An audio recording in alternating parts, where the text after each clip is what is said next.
22.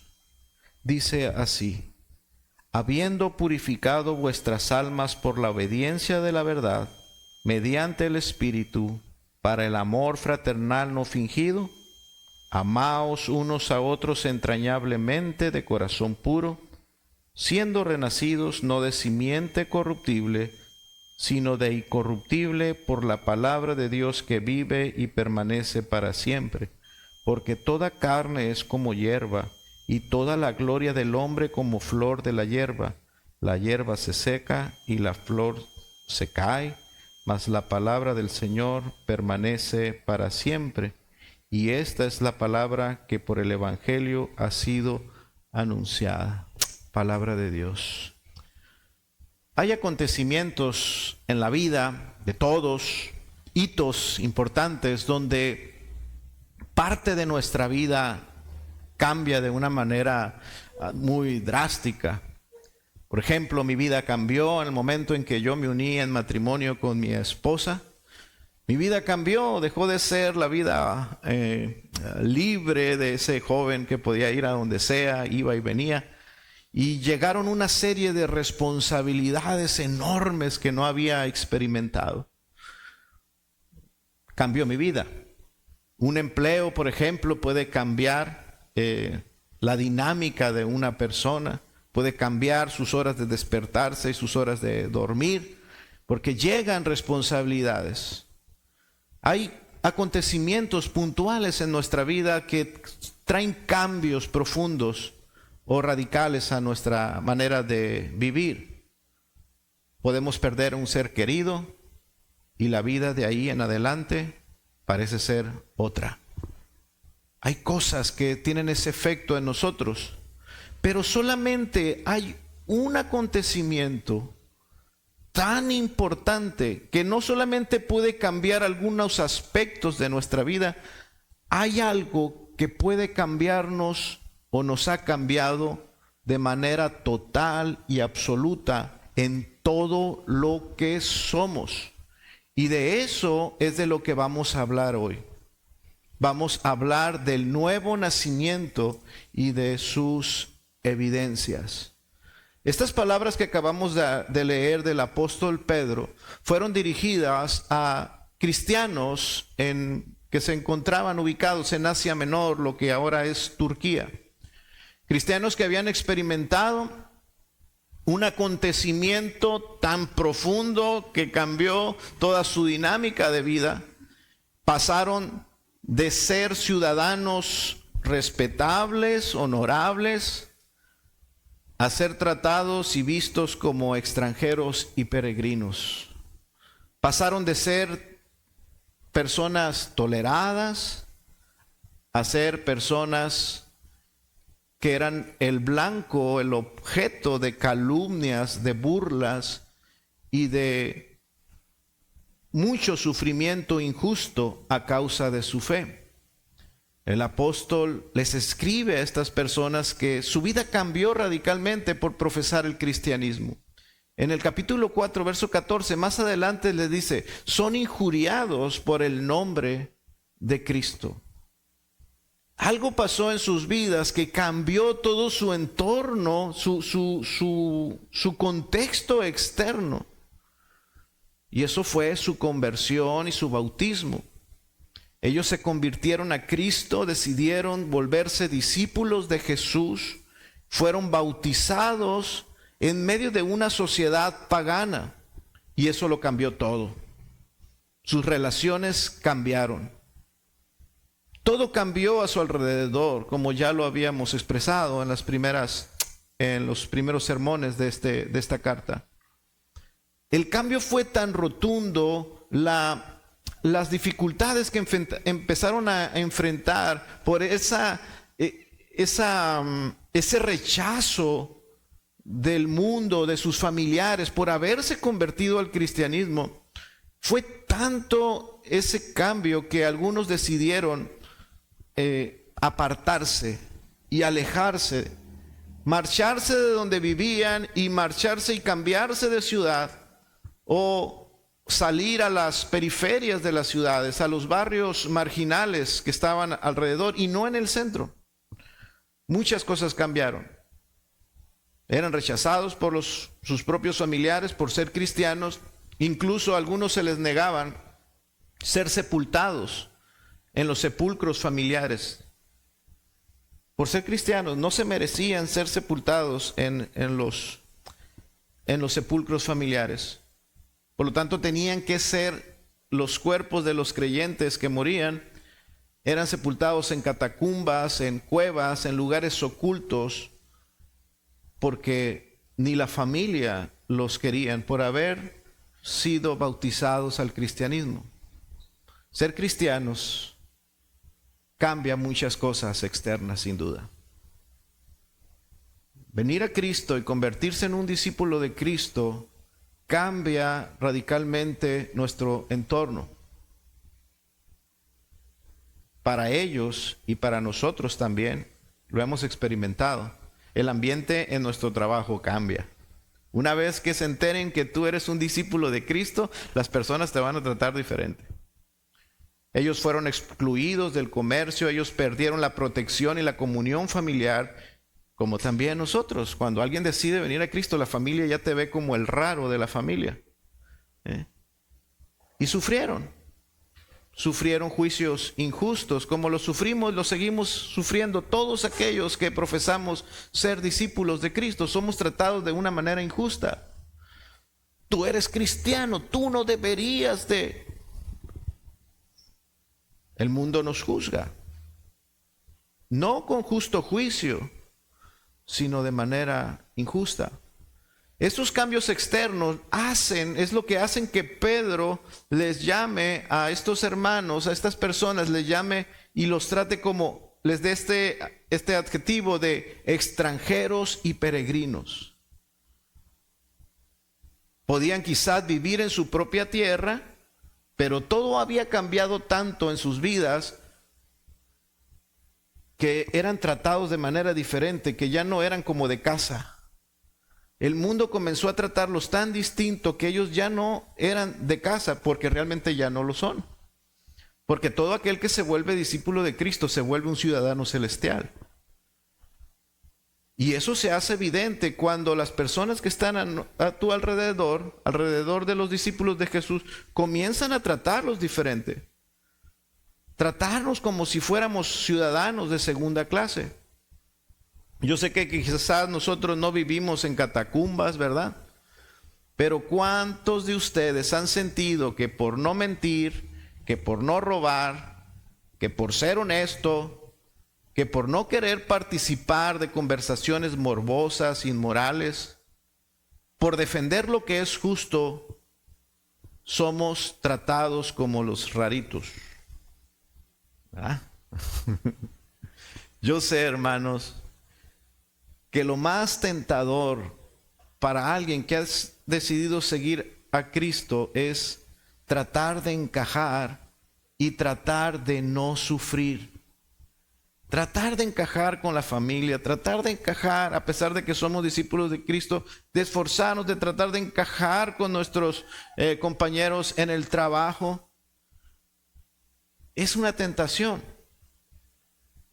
Es querer también, a veces somos tentados a querer escuchar que, ok, soy un discípulo de Jesús, pero ahora yo quiero escuchar del predicador, quiero conocer y quiero que me diga el predicador, que me diga ahora cómo hacer para que todas las cosas vuelvan a la normalidad. ¿Cómo hacer para que mi entorno que se me sacudió vuelva a estar como antes? Quisiéramos escuchar a aquellos que van delante de nosotros, que tienen más tiempo siendo cristianos, que nos digan qué hacer para volver a esa normalidad que hemos perdido.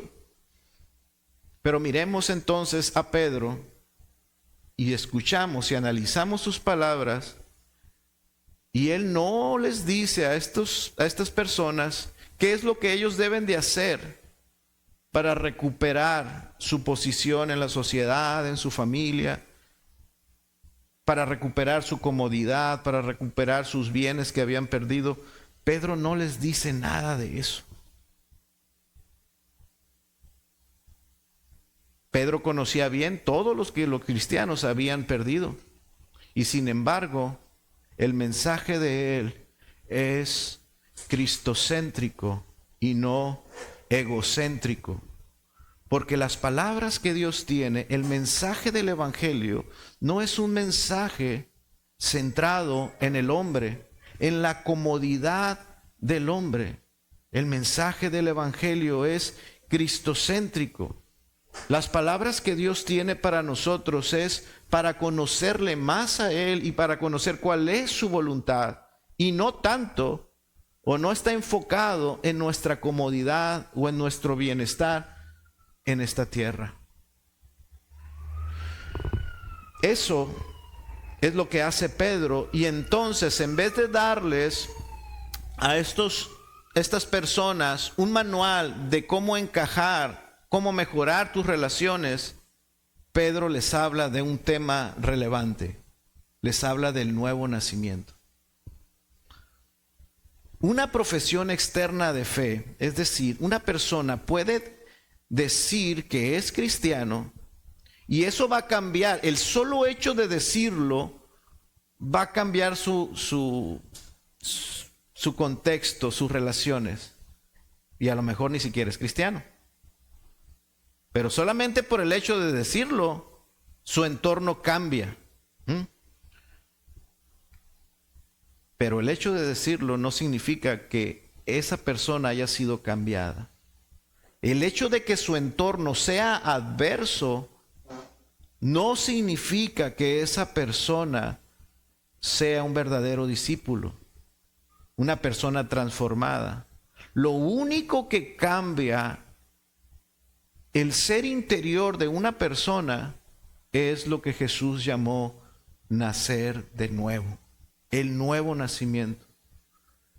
El nuevo nacimiento no está enfocado en cambiarlo de afuera, está enfocado en cambiar a la persona. El ser interior, un cambio radical y absolutamente de todo lo que somos. Y eso es lo que Pedro les habla en estas palabras.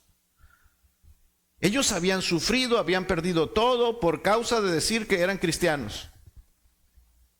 Muchas adversidades estaban enfrentando por causa de hacer una profesión de fe. Estaban siendo sacados de sus lugares, de su comodidad, habían perdido su comodidad. Pero ¿sabían ustedes que siempre ha habido grupos que han padecido por causa de su fe y no necesariamente eran personas salvas, discípulos de Jesús? Siempre ha existido personas que han sido perseguidas y tratadas mal por causa de lo que creen, no necesariamente por ser verdaderos cristianos. Por ejemplo, los fariseos en el tiempo de Jesús. Esos hombres eran celosos de la ley. Y sin embargo, los fariseos tenían que soportar burlas de los romanos, tenían que soportar burlas de los samaritanos, de un pueblo que estaba cerca, tenían que soportar burlas de los saduceos, de otro grupo que tenía poder. Incluso el apóstol Pablo reconoce que los fariseos eran celosos de Dios y padecían burlas, escarnios. Los fariseos padecían persecución, algunos perdieron poder e incluso algunos fariseos en la historia fueron ejecutados. Pero aún así Jesús los llamó sepulcros blanqueados, les llamó personas muertas. Su entorno era difícil, había cambiado, pero Jesús les dijo: ustedes están muertos. El cambio más importante no ha ocurrido en ustedes. La transformación radical del ser interior, su corazón, no ha ocurrido. Sufren porque son celosos, porque creen algo, pero su sufrimiento no es un indicativo de que ustedes sean gratos delante de Dios. Son sepulcros blanqueados, aún son personas muertas que necesitan una nueva vida. Sepulcros blanqueados, les dijo Jesús, porque no habían nacido de nuevo. Su exterior era religioso, pero su interior aún no estaba transformado. Pensemos en los musulmanes. Hay muchos musulmanes devotos en estos días que están viviendo en contextos hostiles. Hoy en día hay muchos musulmanes que son expulsados junto con sus familias de donde están viviendo. En Corea del Norte, los cristianos no son los únicos perseguidos. Los musulmanes son encarcelados y asesinados por su fe islámica. En la India, un musulmán puede ser llevado a la cárcel, una mujer musulmana, si no lleva el velo. El sufrimiento es real, sus convicciones son profundas, pero no han nacido de nuevo. El cambio más profundo no ha ocurrido. Ustedes dirán, sí, pero si también padecen, si también pierden todo, ¿qué diferencia hay? La diferencia no está en el sufrimiento. Hay mucha diferencia entre sufrir como un hombre caído o sufrir como un hijo de Dios. Por eso es que a partir del verso 22 al 25 que acabamos de leer, Pedro se enfoca en enseñarnos 3 verdades acerca del nuevo nacimiento y nos va a ayudar a responder la pregunta más importante de toda tu vida, es la siguiente: ¿cómo puedo ser salvo? ¿Cómo puedo nacer de nuevo? Esa es la pregunta más importante. La pregunta más importante no es por qué sufro. La pregunta más importante no es por qué todo a mi alrededor está tan difícil. La pregunta más importante es, ¿has nacido de nuevo? ¿Cómo sé que alguien ha nacido de nuevo? El apóstol Pedro nos da 3 evidencias o 3 respuestas a esta pregunta. ¿Cómo sé que alguien ha nacido de nuevo? Bueno, el nuevo nacimiento, nos enseña Pedro, produce una manera de amar diferente. Número 2, el nuevo nacimiento procede de una fuente incorruptible. Y número 3, el nuevo nacimiento tiene resultados eternos. Hermanos, yo sé que si nosotros hubiésemos escrito esta carta, quizás habríamos dicho, las evidencias de un nuevo nacimiento es que ustedes están padeciendo persecución. La evidencia de que ustedes son verdaderos discípulos es que están sufriendo por Cristo. O quizás la evidencia es que permanecen firmes en medio del sufrimiento. Pero Pedro no hizo eso. La evidencia de nacer de nuevo no es sufrir. Pedro quiere que nuestra mirada sea dirigida hacia la evidencia más profunda, hermanos, y más veraz. Y es una evidencia cotidiana, una evidencia que está muy cerca de nosotros y es una evidencia que es muy difícil de falsificar. Muchos pueden sufrir y eso no garantiza que su sufrimiento sea por ser hijos de Dios. Eso es muy fácil de falsificar. Muchos mártires murieron y han muerto sin ser verdaderos creyentes, hombres nacidos de nuevo. ¿Cuál es esa evidencia? Pedro nos dice, habiendo purificado vuestras almas por la obediencia de la verdad, mediante el Espíritu, dice, para el amor fraternal no fingido. La manera en que tratamos a otros creyentes.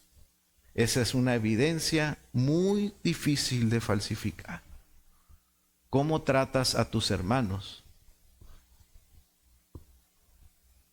Pedro está diciendo que cuando Dios nos redimió, o cuando Dios redime a un pecador y lo salva de sus pecados, no solamente fue para cambiar su relación con Dios y que Dios y esa persona estén en paz y estén en comunión. Pedro está diciendo, la redención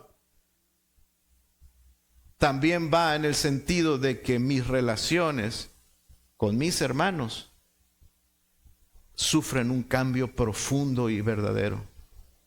Cómo yo trato a mis hermanos.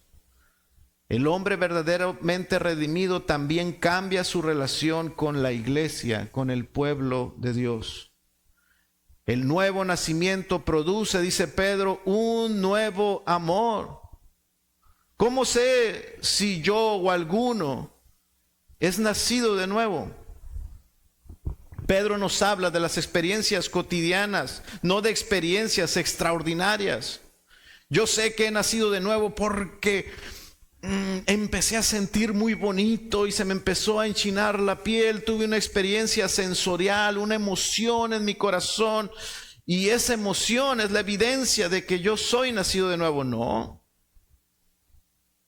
Según Pedro, el nuevo nacimiento, el haber sido purificado tu alma, produce como evidencia primaria un amor hacia tus hermanos.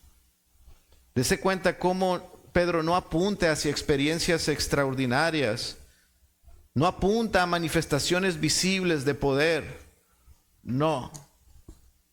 Pedro nos enseña que la evidencia de un corazón transformado se refleja en nuestras relaciones.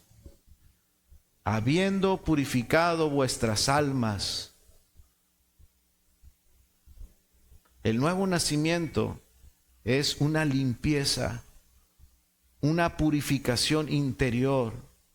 Él dice, habiendo purificado vuestras almas. La alma, aquí cuando Pedro usa la palabra alma, está apuntando no a las cosas de afuera, sino a tu corazón. Dios quiere cambiar en el hombre su corazón. Es el corazón el que hace que hagamos cosas malas. Es el corazón el que hace que nuestras relaciones sean malas.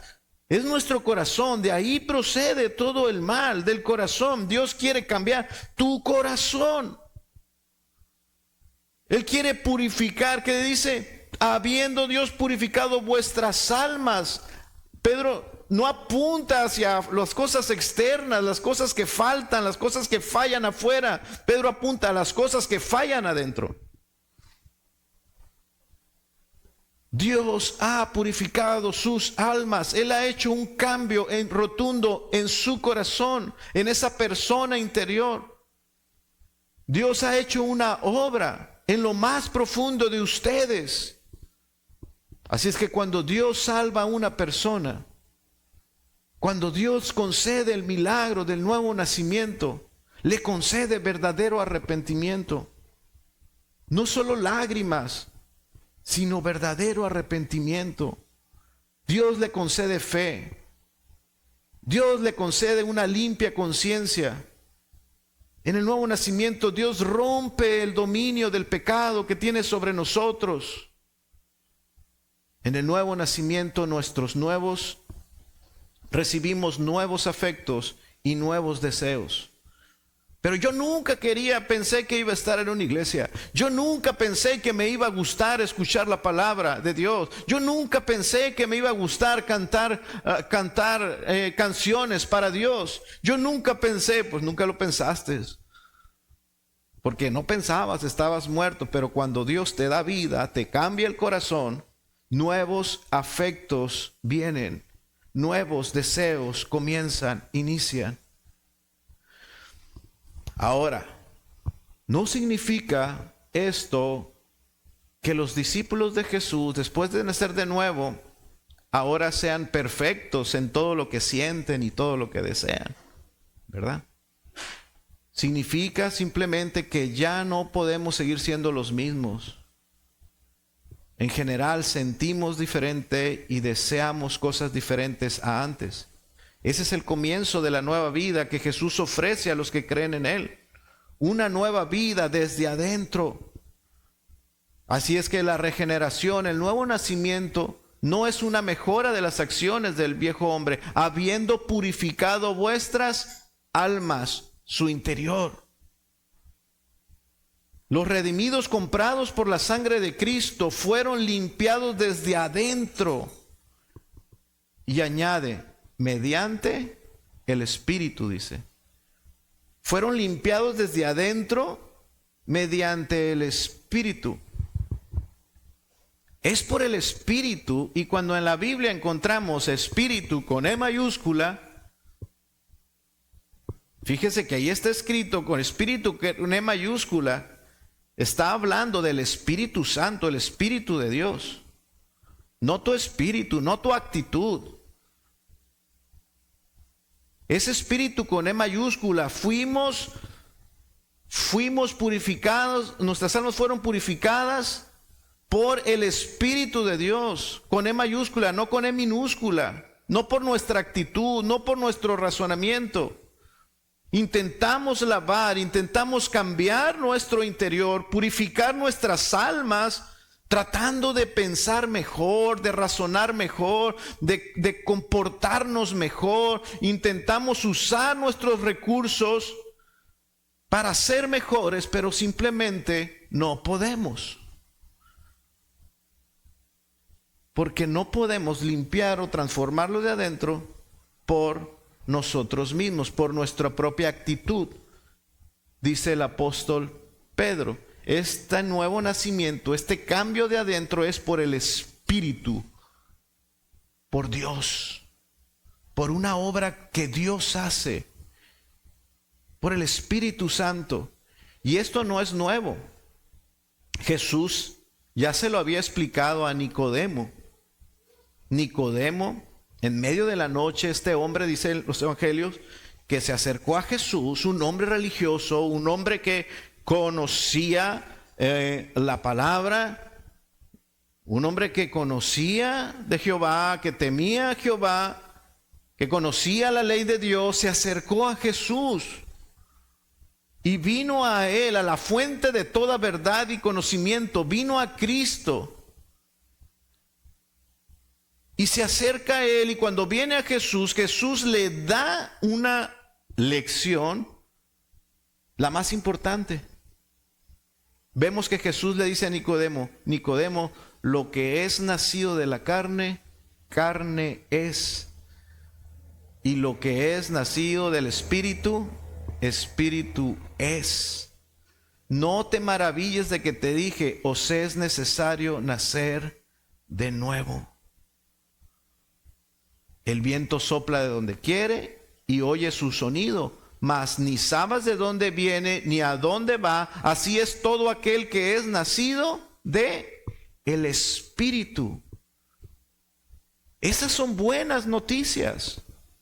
Jesús vino a hablarnos el Evangelio, a darnos buenas noticias, y la buena noticia es, no pueden cambiar hombres pecadores.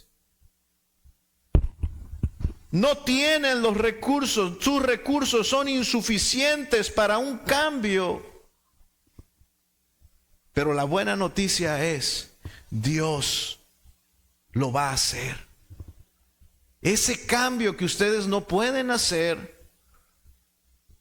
ese deseo de errar, de siempre fallar, de siempre estar pecando, de siempre estar ofendiendo, de siempre estar equivocándose, todo eso es producto de su incapacidad.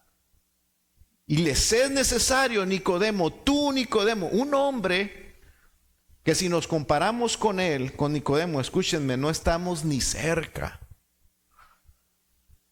Un hombre que se esforzaba por cumplir todos los mandamientos de Dios, que se esforzaba sinceramente en cumplir la ley de Dios. Y Jesús le dijo, todo tu esfuerzo no sirve. Te es necesario una cosa, nacer de nuevo por el Espíritu. Necesitas una obra transformadora desde tu interior para que tengas la vida eterna. Nicodemo era maestro de Israel, conocía la ley, guardaba las tradiciones, y Jesús le dijo, no basta eso. La buena noticia es que, hermanos, el nuevo nacimiento no se logra por esfuerzo humano. Lo que es nacido de la carne, carne es. yo puedo esforzarme y producir cosas, me esfuerzo, pero todo lo que yo hago mediante mi esfuerzo sin Dios es perecedero, no dura. Y luego veo que fracasa en mi relación con Dios, en mis relaciones con las personas, en todas las áreas. Veo que todo es perecedero. Pero cuando Dios Dios hace un cambio en mí, ese cambio perdura, permanece. Entonces, el nuevo nacimiento es obra exclusiva del Espíritu Santo, habiendo purificados vuestras almas mediante el Espíritu. Ahora, sigue diciendo nuestro texto, para el amor fraternal no fingido. El nuevo nacimiento produce amor genuino. La palabra no fingido significa sin máscara, un amor sin máscara. Un amor sin hipocresía. El amor cristiano, el amor que nace de los cristianos verdaderos, de los hombres que han nacido de nuevo, ese amor no es una actuación, no es una sonrisa falsa, fingida. No consiste en sonreírnos aquí mientras guardamos resentimiento contra alguno de ustedes. No consiste en saludarlos los domingos mientras nos criticamos en casa el resto de la semana. Eso es amor fingido. Pero esto no es una evidencia de una persona regenerada. Aquella persona que ha sido regenerada tiene un amor no fingido por los demás. Primera de Juan 3:14 dice la Escritura: nosotros sabemos que hemos pasado de muerte a vida. Fíjese el término que usa Juan. Sabemos. Esta es la evidencia irrefutable de que hemos pasado de muerte a vida, de que ya no estamos muertos, sino que nacimos de nuevo. Y ahora tenemos vida, ¿en qué? En que amamos a los hermanos. El que no ama a su hermano, dice, permanece en muerte, es decir, no ha nacido de nuevo. Si alguien no ama a su hermano de manera sincera, no ha nacido de nuevo, no ha habido un cambio en su interior. Pudieron haber cambiado muchas cosas, muchas creencias, muchas cosas que no hacía, ahora las hace. Ahora va a la iglesia, ahora lee la Biblia, ahora ora por las mañanas, puede hacer muchas cosas. Pero si no ama a su hermano, no ha nacido de nuevo, dice, permanece en muerte. Versículo 17 dice, pero el que tiene bienes de este mundo y ve a su hermano tener necesidad y cierra contra él su corazón, ¿cómo mora el amor de Dios en él? Fíjese, aquí está planteando un caso hipotético. Un hermano tiene necesidad. Y fíjese que lo que se reprocha aquí no es que no colabores y no le ayudes. No le ayudes. ¿Sabes qué? Tienes necesidad. Déjame ayudarte. Ahí te va para la gasolina, hermano. Ahí te va para que saqueslo esta semana. Quiero ayudarte. No está hablando de cerrar el bolsillo. Está hablando de cerrar el corazón. Porque hipócritamente alguien puede expresar un amor hipócrita, un amor fingido, ayudando.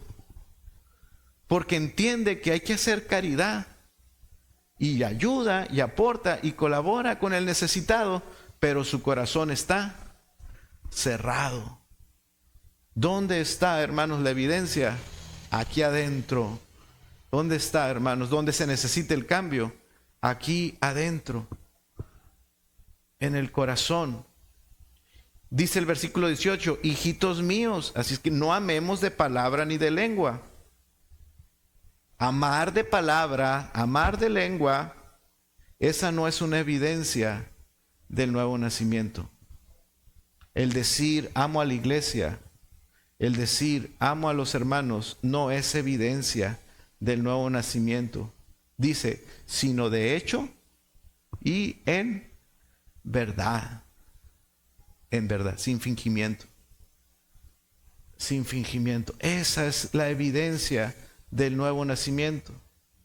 Las primeras evidencias del nuevo nacimiento es que comenzamos a amar a otros creyentes sin fingimiento. Yo no sé a ustedes, pero a mí me cansa y me llega el punto de fastidiarme el amor hipócrita del mundo.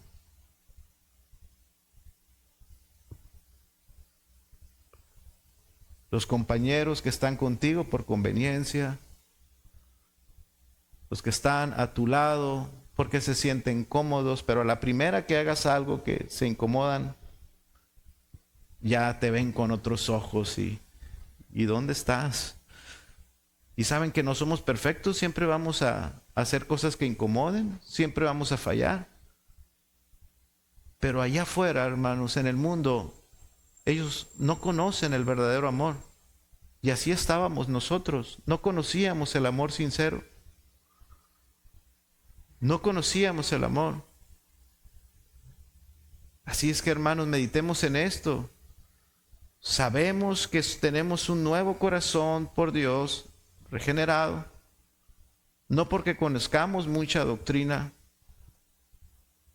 Hay más evidencias a veces de un nuevo nacimiento en alguien que va llegando a la iglesia que en alguien que tiene decenas de años en el cristianismo. Porque, hermanos, el nuevo nacimiento no se reafirma con mucha doctrina, por tener mucha doctrina, ni por tener emociones intensas, ni porque razonemos mejor.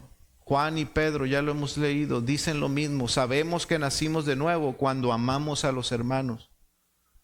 Entonces, repasamos, la regeneración produce una purificación interior.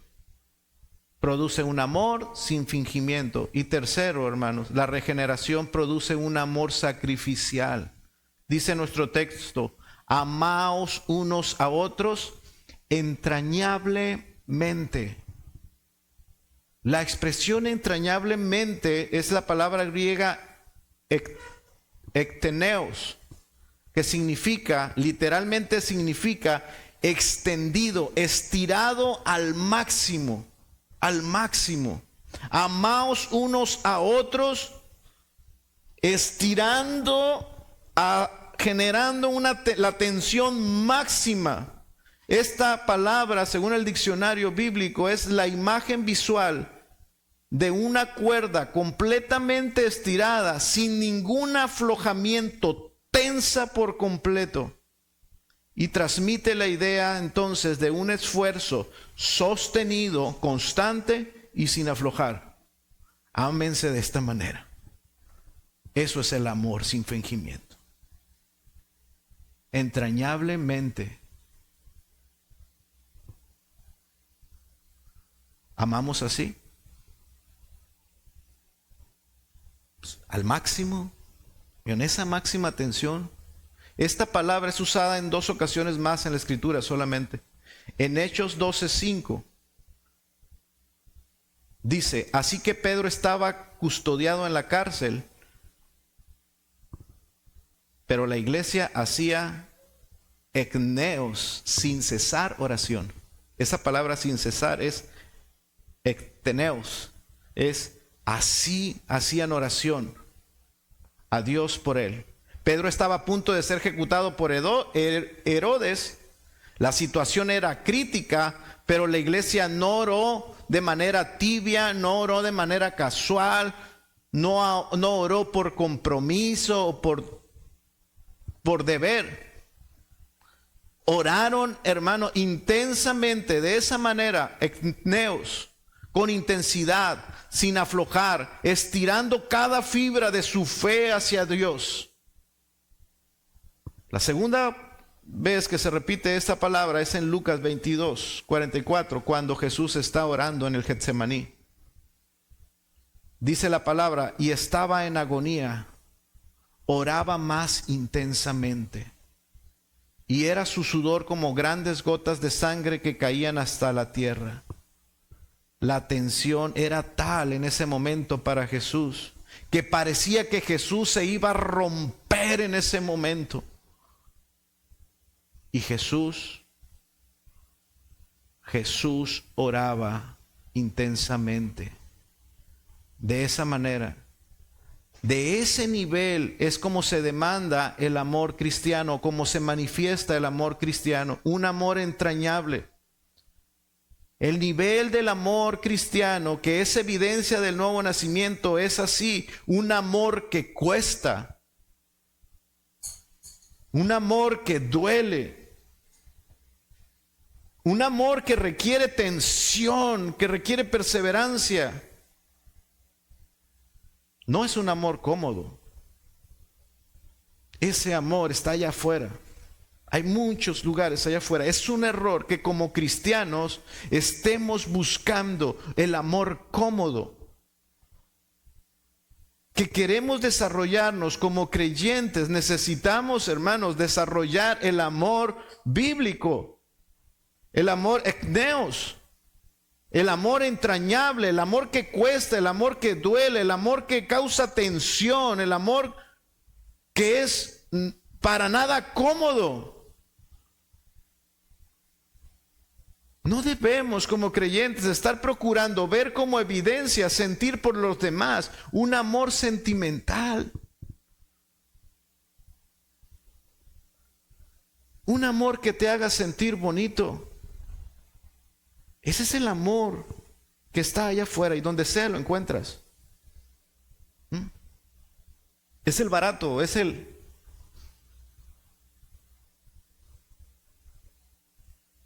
Pero hay otro amor, que es el que debemos de procurar ver en nuestras vidas.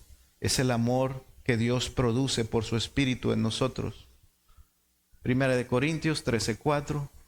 El amor es sufrido, es benigno. El amor es el que no tiene envidia. El amor no es jactancioso. No se envanece. El amor es el que no hace nada indebido, no busca lo suyo, no se irrita, no guarda rencor, no se goza de la injusticia, mas se goza en la verdad. Todo lo sufre. Ese es el amor que debemos de procurar ver como evidencia del nuevo nacimiento en nosotros. El amor que todo lo sufre, que todo lo cree, que todo lo espera, que todo lo soporta. El amor que permanece, el amor que nunca deja de ser. Ese es el amor que nos debemos de tener entre nosotros. De ver a alguien en sus deficiencias, en sus peculiaridades de su ser. Porque cada uno de ustedes es distinto. Simplemente en mi casa, en mi hogar, mi esposa es una, Gerson es otro y Aileen es otro. En mi casa los cuatro somos distintos. Pero el amor que yo quiero ver en mi hogar es ese amor que permanece a pesar de todas esas carencias y defectos que hay entre nosotros. Un amor que permanece. Un amor que no es cómodo. Amar verdaderamente a tu pareja con este amor, ¿verdad que no es cómodo? No es cómodo, amar no es cómodo. Requiere mucho esfuerzo, requiere estar en esa tensión. Amar a nuestros hijos, a pesar de sus constantes rebeldías o desobediencias, les amamos, les aceptamos y seguimos amándoles. Porque el amor verdadero es un amor que permanece, que soporta, que todo lo sufre. Ahora la pregunta es, ¿está produciendo Dios en mí un amor creciente? Esta clase de amor, si no es así, quizá tú puedas ser sincero y decir, quizás yo necesito ese cambio que el pastor está predicando. Yo quisiera amar así. Yo quisiera tener ese amor así. O si tú eres creyente y tú no ves esa clase de amor en ti, tu profesión de fe quizás es cuestionable. Ahora, ¿qué hago si no tengo esa evidencia del nuevo nacimiento? ¿Dónde puedo conseguir ese amor? El nuevo nacimiento, dice Pedro, nos enseña, procede de una fuente incorruptible, dice el versículo 23, siendo renacidos, es decir, si había nacido de nuevo, no de simiente corruptible, sino de incorruptible. La palabra simiente es semilla. El nuevo nacimiento no es de una semilla que se corrompe, es de una semilla incorruptible. Todos hemos nacido físicamente una vez, pero Jesús nos enseñó que eso no basta, hay que nacer una segunda vez. Hay que nacer de adentro, porque cuando nacimos lo de adentro está contaminado. Nacemos en pecado y pecamos por naturaleza, así es que necesitamos nacer de nuevo. Tú puedes intentar mejorar, reformarte, volverte religioso, y si haces solamente eso, nunca vas a tener amor verdadero por la iglesia. El nuevo nacimiento, dice Pedro, viene de una semilla incorruptible. Y él está usando la imagen de esa semilla, de una semilla distinta. La semilla humana es corruptible. Toda la vida humana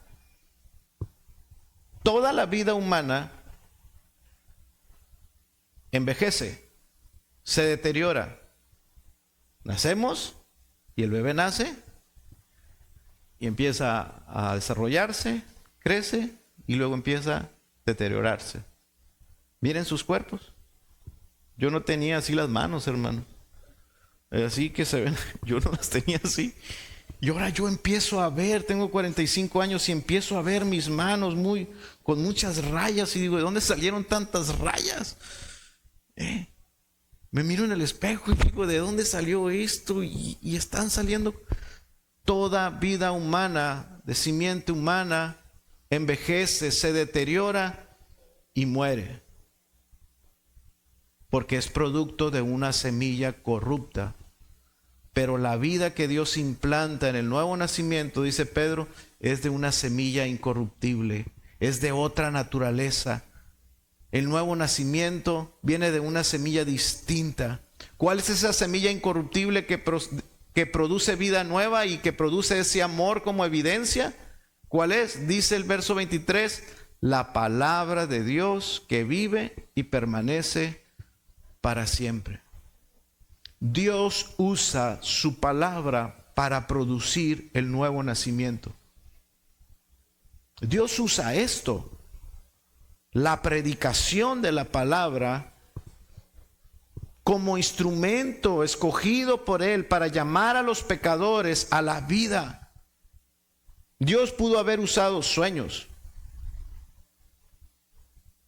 que a través de un sueño Él te diera un mensaje y despertaras del sueño como una nueva persona, como un nuevo ser, pero no lo hizo. Dios pudo haber usado ángeles, que se te apareciera un ángel, te compartiera el mensaje de Dios y que ese mensaje cambiara tu vida y renovara tu corazón. Pudo haber usado señales extraordinarias, que presenciaras un milagro tan grande y te maravillaras tanto que eso produciera un cambio en tu interior. Pero ¿saben qué? Dios no lo hizo. Porque ese no es el método de Dios. El método para producir un cambio en el corazón es su palabra. No son los milagros. No es que Dios te conceda y como dices, no, oh Dios, ayúdame con esta situación en mi matrimonio, o saca a mi hijo de las drogas, o cúmpleme este milagrito y yo te voy a servir para siempre. ¿Saben que eso no cambia nada? No cambia nada. Está la evidencia, el pueblo de Dios fue sacado de Egipto y presenció los milagros más extraordinarios. El mar se abrió en dos, fueron libertados de Faraón, señales, plagas, milagros extraordinarios, una vara que se convierte en serpiente, un mar que se abre en dos, maná, comida que cae del cielo, agua que sale de una roca, milagros, milagros, milagros, milagros. Y su corazón nunca cambió. Porque el nuevo nacimiento no procede de ver cosas extraordinarias. El nuevo nacimiento viene de una fuente incorruptible que se llama la palabra de Dios. Escuchar la palabra de Dios como lo están haciendo en esta mañana. Así a Dios le complace purificar vuestras almas, dice en el versículo 22, por la obediencia a la verdad. Por obedecer el mensaje, por escuchar la palabra y obedecer el mensaje. Todo hombre o mujer nacido de nuevo por el Espíritu es una persona que escucha la predicación, que escucha el mensaje, el Evangelio, y obedece el Evangelio. Es por la palabra de Dios que es que Dios llama a los escogidos para salvación. Es por eso que la predicación ocupa un lugar central en la iglesia. En la iglesia se predica no por tradición, se predica porque ese es el método que Dios usa para transformar a los seres humanos y darles un nuevo corazón, que escuchen quién es Dios, que escuchen cuál es la condición del hombre, su incapacidad para hacer algo por ellos mismos, y que escuchen la buena noticia de que Dios quiere hacer y puede hacer un cambio a aquellos que siguen a Cristo. Así es que por eso la predicación no lo hacemos por tradición, es el medio por el cual Dios te llama. Santiago 1:18 dice la Escritura: Él de su voluntad, Dios, porque Él quiso, nos hizo nacer por la palabra de verdad, para que seamos primicias de sus criaturas.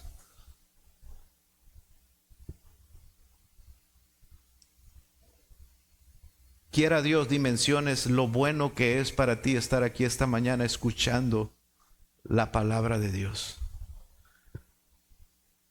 Juan 5:24, de cierto os digo, palabras de Jesús, el que oye mi palabra y cree el que me envió, tiene vida eterna.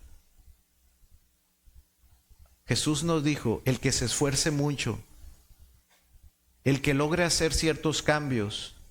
No, Jesús dijo, el que oye mi palabra y cree en el que me envió, ese tiene vida eterna y no vendrá a condenación. Sus problemas con Dios quedarán en paz, sus pecados serán perdonados, no estarán en condenación, mas han pasado de muerte a vida. Este es el mensaje del Evangelio. Necesidad de nacer de nuevo, de cambiar desde adentro. No podemos, pero Dios lo hace por medio de la palabra. Romanos 10:17 dice el apóstol Pablo a los romanos: así que la fe es por el oír y el oír por la palabra de Dios. Yo quiero tener fe en Dios, hazme el milagrito. No es por el ver el milagrito. No vas a tener fe en Dios, no te vas a emocionar un rato y luego vas a estar igual. No es eso. La fe es por el oír. Escucha el Evangelio. Y el oír, dice, viene aquí por escuchar ¿qué? La palabra de Dios. Entonces, ¿qué hago si no tengo evidencias de que yo soy un nacido de nuevo? ¿Dónde puedo conseguir ese amor? Escucha el Evangelio y obedécelo. Ah, pero eso es muy fácil. No. Quiera Dios te dé oídos para escuchar con verdaderos oídos y obedecerlo. Si alguno puede amar a los hermanos entrañablemente, Si alguno entre nosotros tiene la capacidad de amar entrañablemente, no es porque se esfuerza más. No es porque esa persona sea de un carácter más amable. No es porque esa persona hace más esfuerzo en caerle mejor a todos. Qué cansado es eso. Para eso mejor allá afuera, hermano. Andar esforzándome para caerle bien a todos no es de cristianos. Cuando el cristiano está en la congregación, puede ser él. Y puede estar en paz porque está en la comunión con otras personas que aman entrañablemente. Si alguien ama entrañablemente, no es porque sonríe más o no es porque sabe cómo controlar mejor su carácter para caerle bien a todos. No. Es porque ha escuchado y ha obedecido el Evangelio y puede amar y sentirse amado con ese amor no fingido porque proviene de una simiente incorruptible. Entendemos el Evangelio. Ninguno de ustedes tiene que hacer algo para impresionarme a mí o ganarse mi amor. Si le amo a usted, es porque Dios ha cambiado mi corazón. Es porque Él ha hecho algo en mí, yo no. Si yo puedo estar con ese amor entre ustedes, pero el hermano es medio así, medio asá. No, allá afuera eso. Edgar no me habló esta semana. No, Edgar puede tener semanas sin hablarme y yo me siento amado por Edgar. Así es él, pues, pocas palabras. Pero entiendo el Evangelio. Ambos fuimos comprados con la sangre de Cristo. ¿Me entiende? Hay formas de amor que parecen cristianas, pero no lo son. Existe el amor por conveniencia. Amo mientras los hermanos me beneficien. Y así ha habido algunos entre nosotros. Amo mientras los hermanos me beneficien a mí y a mi familia. Ese es amor por conveniencia. Eso no es ningún testimonio de nuevo nacimiento. Existe el amor por afinidad. Amo a aquellos quienes tienen mis mismos gustos, a quienes son de mi misma edad, a quienes tienen una personalidad afín o parecida a la mía y los demás. Y saben que en la iglesia no es así.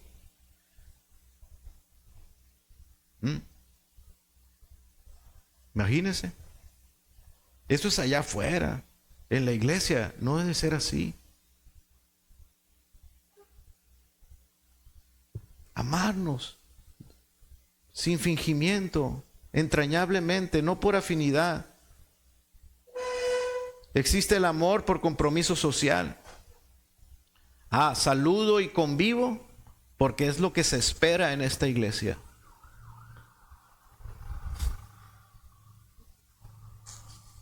Pero el amor que Pedro describe, hermanos, es diferente. Permanece cuando no hay beneficio. Muchas veces no va a haber beneficio. ¿O acaso siempre recibimos beneficio? ¿Yo recibo beneficio de ustedes? ¿Siempre? ¿Siempre? No es así. ¿O siempre yo soy de beneficio para ustedes? A veces no. A veces soy de estorbo. A veces puedo ser hasta estorbo para algunos. Pero nuestro amor no es por el beneficio. Nuestro amor es por Cristo. Permanece cuando no hay beneficio. Sirve cuando no recibe reconocimiento. Solamente les sirvo si ustedes me dan las gracias, si ustedes ponen, pastor, qué bonito estuvo su sermón. No. Ninguno de aquí debe de servir solamente por recibir reconocimiento. El amor continúa, hermanos, aun cuando ha sido herido. Y aun cuando los cristianos muchas veces nos cansamos, hermanos, y es una realidad. Nos cansamos en nuestras relaciones, nos cansamos. Así también como nos cansamos en el matrimonio y nos cansamos con nuestros hijos, nos cansamos. ¿Por qué nos cansamos? Porque intentamos, hermanos, amar o servir con nuestras propias fuerzas. Intentamos fabricar paciencia, pero no podemos fabricar paciencia. La paciencia es un fruto del Espíritu. Y entonces nos cansamos y nos desgastamos en nuestras relaciones. Intentamos fabricar humildad, fabricar fortaleza. Nada de eso podemos fabricar. Dios es el único que lo puede producir en nosotros. Tiene que ser Dios en nosotros, porque si no, nos cansamos. Nos cansamos. Hasta que descubramos que no es por falta de esfuerzo, sino es falta de vida. Nos falta vida. Un árbol muerto no necesita más esfuerzo. Un árbol que está muerto necesita vida. Y la vida, dice nuestro texto, está en la palabra de Dios. ¿A quién iremos?, dijeron los discípulos, si solamente tú, Jesús, tienes palabras de vida. Jesús, las personas están marchando, se van. Éramos muchos al principio y ahora, Jesús, las personas, ¿dónde están las multitudes? Mira que se van, no les hables tan fuerte. ¿Quieren irse ustedes también?, dijo Jesús. El problema son mis palabras les ofenden, mis palabras, no mis acciones, porque en las acciones todos estaban contentos, recibían el pan, tenían hambre, les daba pan, tenían enfermos, Jesús les sanaba a los enfermos. El problema eran las palabras, que rechazaban las palabras de Jesús y se estaban yendo. Jesús, las personas se van. Y Jesús les dijo, ¿se quieren ir ustedes también? Pero esos hombres, Dios había estado trabajando adentro, no afuera. Y entonces cayeron en cuenta y dijeron ellos, ¿a quién iremos, Jesús, si solamente tú tienes palabras de vida?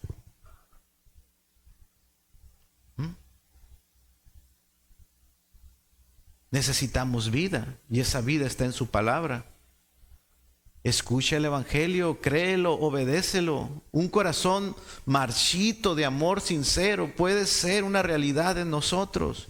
Un amor marchito en nuestras relaciones puede ser una realidad en nuestras vidas. Y no necesitamos más disciplina solamente. Necesitamos más de Dios. Escuchar a Dios. Escuchar el evangelio.